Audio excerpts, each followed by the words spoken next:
Let's talk to, why don't we go to Andrew from Miami? Andrew, you're on the air. Hi, David. Can you hear me? I can.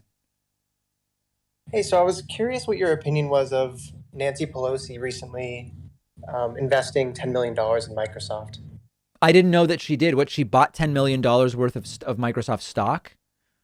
Correct. Around a month ago, she invested upwards of $10 million in Microsoft stock. And then shortly after that, Microsoft received a government contract for a pretty large sum of money. And then the stock went up. You know, there's a lot of stuff about Nancy Pelosi that is untrue, and I want to be careful because there's a rumor that Nancy Pelosi is worth 196 million, but it seems she's really only worth $5 million. So when you're telling me she invested 10 million, I haven't heard that, and I'm just unsure about that. I think her husband Yeah. is quite wealthy. I don't know because Right. of all of the Well, incorrect stuff. I just don't know. yeah, her husband just owns a major investment firm, so he has ties to Wall Street. And then she directly acts on legislation that would affect the stocks that she invests in. Yeah, I mean, It listen, just I've seems, I've come out before and I've said that it is too easy to violate the Stock Act for members of the House and Senate. There are real questions about that being not nearly regulated enough, and I apply that to Republicans as much as Democrats. Specifically, Nancy yep. investing 10 million when, as far as I know, her net worth is five. I just don't know about that.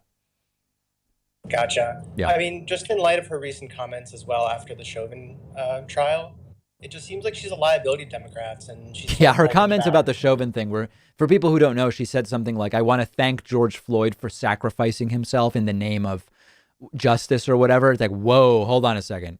He didn't sacrifice himself. And that's really strange language. And it seems insanely insane. That was just major faux pas. Yeah, I agree. So it seems like she's a liability to Dems, and it almost seems like she wants Republicans to win in the midterms. I don't think she wants Republicans to win. I just think she's making missteps. Why would she want Republicans to win? It would lengthen her ability to continue fighting for corporations as opposed to actually people's interests. Nah, that doesn't ring. I don't think so. I think Nancy Pelosi certainly to some degree is, focused on herself, but I have no reason to think she wants Republicans to win. Interesting. Thanks so much, All David. right. Pleasure. Great to hear from you. Okay. Let's see who else we can hear from because we really have been having some beautiful phone calls today. Excellent, excellent calls. Let's talk to Lucas from Hendersonville. Where is Hendersonville, by the way? Hey, it's north of Nashville, Oh, okay. Hendersonville, Tennessee. Tennessee. Very beautiful. Okay. Yes, sir. Thank you. My question to you is that there is about 10 million illegal immigrants in the U.S. What steps should Biden take to help accommodate those people into the American society that we have today?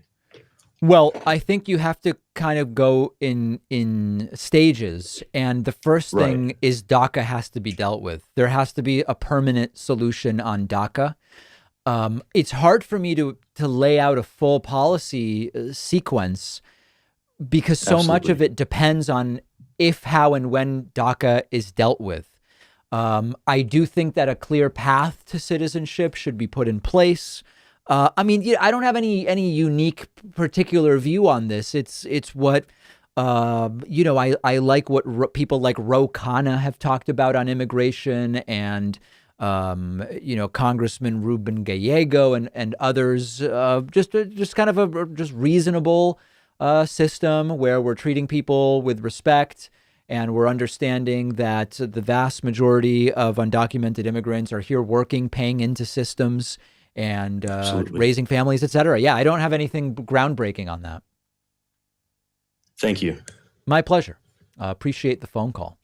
Okay, that is going to close today's call session. I, of course, am deeply sorry that I was not able to get to more people, but we do operate with a time limit.